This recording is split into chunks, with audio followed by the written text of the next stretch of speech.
सेवादार कल से आए हैं, सेवा काम में लगे हुए हैं। शाम को भी मैं आया था, अब भी इसीलिए आया हूँ कि सेवादारों को थोड़ा दर्शन का टाइम मिल जाएगा, शब्द वाणी का लाभ होगा,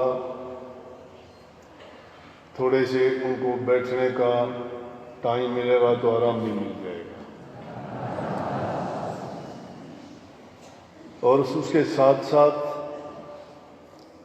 शब्द वाणी का पूरा आपने लाभ उठाया। जितने भी शब्द गाए गए, अगर ध्यान किया हो तो एक ही बात के गीत गाए गए सारे गुरु के, चाहे उसमें गुरु से प्रार्थना की गई है, चाहे किसी चीज की याचना की गई है, चाहे गुरु से किसी चीज की चाह रखी है। सेवक वैसे चाह कोई रखता नहीं है। सेवक सिर्फ गुरु के दर्शन चाहता है और दर्शन मिलने पे उसको सब कुछ मिल जाता है, क्योंकि गुरु वो चीज देता है जिसका दुनिया में कोई स्वामी नहीं है, उस चीज का कोई मुकाबला नहीं है। गुरु की दुकान में नाम की दवाई मिलती है। ये दवाई संसार के और किसी भी व्यक्ति के पास, वैद्य हकीम के पास, राजा ज्योतिषी के पास या और किसी भी लोगों के पास नहीं मिल सकती। संत सद्गुरु जो दवाई दे देते हैं, वो दवाई मिलने के बाद में संसारी पदार्थों की चाह खत्म हो जाती है। क्यों हो जाती है? कि जब तक हमारा अज्ञान होता है, हम नश्वर चीज़ों को मांगते हैं, उनको चाहते हैं। संसार का कोई भी पदार्थ अगर चाहोगे, मांगोगे या उसके लिए याचना प्रार्थना करोगे, वो चीज़ें सब यहीं रह जाएंगी, छूट जाएंगी, हमारे काम की नहीं। लेकिन जब तक गुरु की शरण में नहीं जाते, नाम की दीक्षा नहीं लेते, हम इस चीज़ की पहचान नहीं कर सकते कि हमें और क्या चीज़ की जरूरत है। जब संसारी लोगों में रहते हैं तो उनकी बातें सुन के, हमारे चारों तरफ के वातावरण को देख के जो दूसरे लोग करते हैं उनका हमारे ऊपर रंग चढ़ता है। जो वो करते हैं वो हम करते हैं, जो वो चाहते हैं वो हम भी चाहते हैं। वो हम उनमें हम कोई पाप पुण्य, भलाई बुराई नहीं सोचते, बल्कि अपने लाभ के लिए, अपने फायदे के लिए, अपने स्वार्थ के लिए, अपने हित के लिए सिर्फ शरीर तक सीमित और इस दुनिया में जीते जी जिन पदार्थों की आवश्यकता पड़ती है उन्हीं तक सोचते हैं। लेकिन जब गुरु की शरण में चले गए तो वो बात बहुत पीछे रह जाती है। जब हम दोनों चीजों की तुलना करके देखते हैं कि गुरु से हमें क्या चाह रखनी है, नाम की। नाम में क्या मिलेगा? मुक्ति मिलेगी। मुक्ति तुम्हें क्या देगी? जन्म मरण से छुटकारा दिला देगी। जन्म मरण से छुटकारा क्यों दिला देगी? क्या जन्म लेने में कोई दुख कष्ट है? सारी दुनिया दुखों से भरी हुई है। यहाँ कोई भी चीज सुख देने वाली नहीं है। दुखों का घर है। इस दुखों से छूटने के लिए, और सबसे बुरी बीमारी तो यह है, जन्मते हैं मरते हैं। ये भी निश्चित नहीं कि एक ही योनि में जाते हैं। कर्म करते हुए हमें पहचान नहीं है क्या कर्म कर बैठते हैं। कर्म का परिणाम भोगते वक्त शिकायत करते हैं। तो इसलिए उन सब चीज़ों का इलाज एक ही चीज़ से होता है, चाहे वो कितनी प्रकार के दुख हों, तकलीफ हों, चाहे शरीर से संबंधित हो, चाहे मन से संबंधित हो, चाहे आत्मा से संबंधित हो। उन सभी तीनों तापों का इलाज गुरु के पास एक ही दवाई से है, और वो नाम दवाई। वो सर्व रोगों का नाश करती है और उसके बदले में आपको सुख, शांति, संतोष, सबर सब कुछ दे देती है। फिर वो चाह नहीं रहती। लेकिन जब तक हम संसार की भी चाह रखते हैं और उन चीज़ों को भी मांगते रहते हैं, कोई बड़ी बात नहीं, मिल तो जाती हैं, लेकिन उन चीज़ों का करो क्या के मांग के। तो इसलिए शब्द वाणी का गायन करना, उसको श्रवण करना, सुनना, और सुन के उन वचनों को ध्यान से मनन करना, चिंतन करना उन पर, कि इसमें एक बात कही गई है इसका क्या औचित्य है, इसका क्या फायदा है, इससे क्या मिलता है।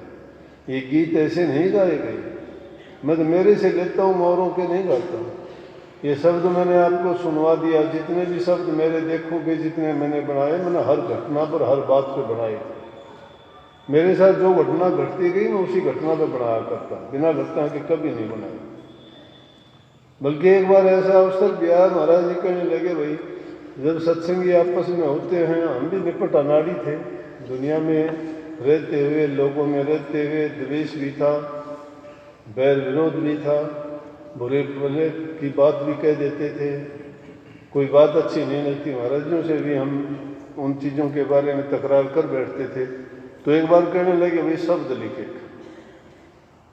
शब्द तो शब्द होता है, सरस्वती कंठ पे बैठती है, पूजा सतगुरु की करते हो मस्तिष्क पे बैठते हैं, लक्ष्मी की पूजा करते हो धन मिलता है, हनुमान जी की पूजा करते हो दुख हरण है तुम्हारा, गणेश जी की पूजा करते हो और चीज़ों की चाह मिलती, देवते हैं, देवते देते हैं। लेकिन सतगुरु क्या देता है? सतगुरु मुक्ति देता है। ये चीज़ समझ में ऐसे नहीं आती। अभी 2-4 दिन पहले बड़बड़ भुआना गया मैं, वो अपने सत्संगी हैं शेखावत, वो घर से कहने लगी, बहन जी, बोला जी आपसे के पास नहीं आए थे ना जब तो हम मूर्ति पूजा वो करते थे, और वो सारी मूर्तियां मैंने एक प्रांत में रखी हुई हैं, क्या करूं उनका? पहले तो उनको पूछती थी, अब आपको नहीं पूछती, मक्के बोझ रखे उन भी रखी रहने दे बेचारियां।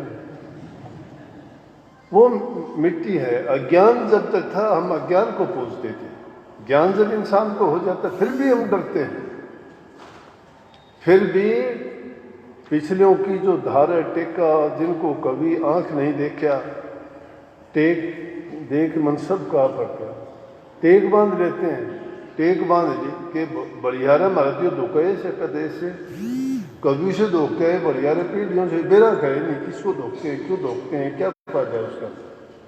वो बढ़ियारा भी नहीं मानते। बढ़ियारा भी क्या है? अपनी भाषा बढ़ियारा, लेकिन हिंदी का लफ्ज है बलिहारा। बलिहारने का मतलब बल हार जाना। कौन सा बल हार जाना? बुद्धि बल हार जाना, मन का बल हार जाना, धन का बल हार जाना। अपना बल हार जाने का मतलब होता है समर्पण। समर्पण इतना आसान नहीं है, कहने को बहुत मान बढ़ाई के लिए सब छटपटाते हैं, कहने को सभी कह देते हैं कि मैंने समर्पित कर दिया, सब कुछ कर दिया, जान निकलती है, समर्पण नहीं होता। लेकिन उस तरफ मैं नहीं जाऊंगा, मैं ना ज़्यादा बोलना चाहता था, तुम बहका लेते हो मुझे थोड़ी सी बात कह के, फिर शुरू होने के बाद मुझे बोलना पड़ता है। मैं चाहता नहीं था, 2 बजे का टाइम था, फिर भी तो मैं कह रहा था कि ये शब्द लिखे गए हर घटना पे लिखे गए,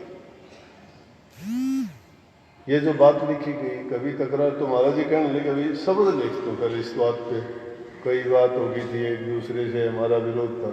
जब मैंने शब्द बनाया था, महाराजियों के नाम से बनाया, वैसे मेरा नाम नहीं है उसमें, मैंने लिखा था, थर नहीं तसल्ली होती, चाहे दे दूं शीश उतार के।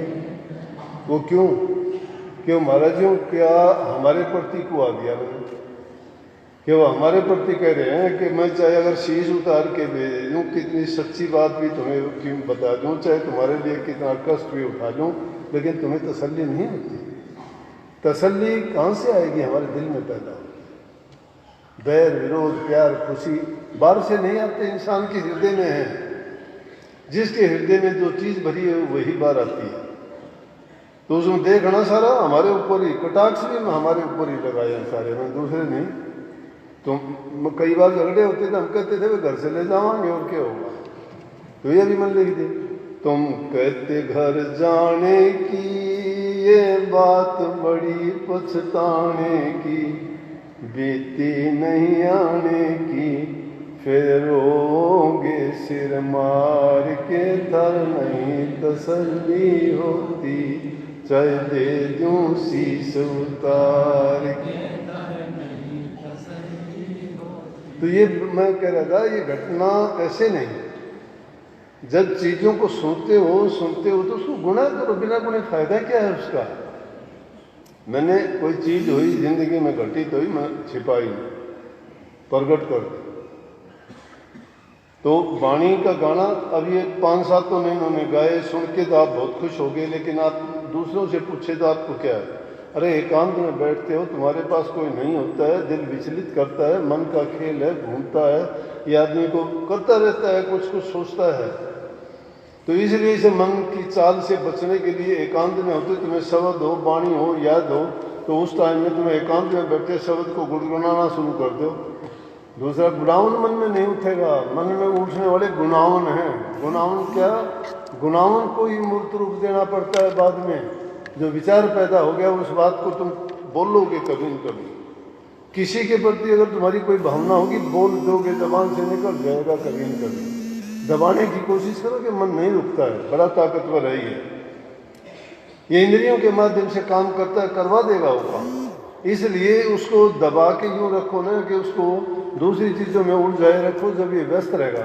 पुराने ज़माने में महात्मा ऋषि लोग तप करते थे, जंगलों में जाते थे, तो कह देते हैं गोरख धंधा, चाहे उनको कुछ भी करना पड़ता, कुछ भी नहीं मिलता, तो वो 10-20 पत्थर उठा लाते, और पत्थर उठा के क्या करते हैं, अपनी जगह में जहाँ रहते थे एक कोने से दूसरे कोने में उठा के उनको डालते रहते, और जो भी उनका जाप मंत्र या जो भी चीज़ होती उस मंत्र का जाप करते रहते और चक्कर काटते रहते, वहाँ से उठा के एक एक चीज़ रखते। चाहे वो एक बार में 10 उठा सकते थे, लेकिन क्योंकि और कोई काम नहीं था तो एक बार में एक ही उठाते, एक स्थान से दूसरे स्थान पर रखते। इतनी देर में उनको अपने मंत्र जाप का फायदा मिलता, टाइम उनका चला जाता, मन उनको दुखी नहीं करता, और उनको पत्थरों को इधर से उधर रखने में उनको कोई फायदा, कोई काम नहीं था, उनसे कोई लाभ नहीं था। लेकिन सबसे बड़ा जो लाभ था वो मन की चाल से बचने का तरीका था। इसीलिए आपके लिए ये तरीका है कि शब्द अगर आपको याद है, वाणी याद है कोई भी, तो उसका मन में जब तुम बोलना या गाना शुरू कर दोगे तो बच जाओगे उन बातों से, नहीं तो वो बात तुम्हें आती रहेंगी, सोचते रहेंगे। इसलिए शब्द वाणी बहुत अच्छी चीज़ है। मैं वो आया नहीं, हो सकता है मैं कल भी जिक्र करूँ इसकी। एक शाहपुर काम है हिसार के पास में, शाहपुर है क्या, इस साइड में ही है, ये जसवीर कांदा रखा है, मिर्जापुर है शायद। उस आदमी का तो नाम से चिट्ठी आई उसकी, बोला जी शब्द वाणी गाते हैं तो शब्द वाणी गाने वालों को भजन करना चाहिए या नहीं? तो भजन ही शब्द वाणी गाने ना सोचा करो, भजन करना अलग चीज़ है। भजन तो जो नाम दिया है उसको तो उसका ध्यान करना जरूरी है। ये चीज़ें काम नहीं आती है तो गाजा बाजा सब इंद्रिय का खाजा। ये तो गाना जबान से गाते हो, कान से सुनते हो, मन में थोड़ा बहुत आपको संतोष दिला देते हैं, टाइम आपका लगा देते हैं, मन को विचलित नहीं होने देते, उसको ठिकाना लगाने के लिए है। लेकिन ये ध्यान नहीं है, ये तुम्हारा परमार्थ में थोड़ी मदद तो करता है, लेकिन ये तुम्हारा कारज सिद्ध नहीं करता। कारज सिद्ध तो होगा ध्यान करने से, नाम का सुमरण करने से और शब्द का श्रवण करने से। तो अब ज़्यादा तो बोलूँ नहीं भाई, 2 बजे फिर आऊँगा, थोड़ा बहुत मौका लगेगा फिर भी सेवादारों के लिए बोलना पड़ेगा, लेकिन फिर भी 10-5 मिनट जो भी आपके लिए बोले इतना ही काफ़ी है। याद रखोगे तो बहुत चीज़ है, नहीं तो गार्ड तो कितने गाओ, सारा दिन गाओ, किसी काम नहीं आऊँगे। जिन्हें 2 बात भी पल्ले अगर बांध दी तो बहुत कुछ कह दिया आपके लिए। सबको बहुत बहुत आशीर्वाद, अपना सेवा के काम में लग जाओ। 2 बजे फिर रेडी मिलियो, मैं भी हाजिरी में आऊँगा जरूर।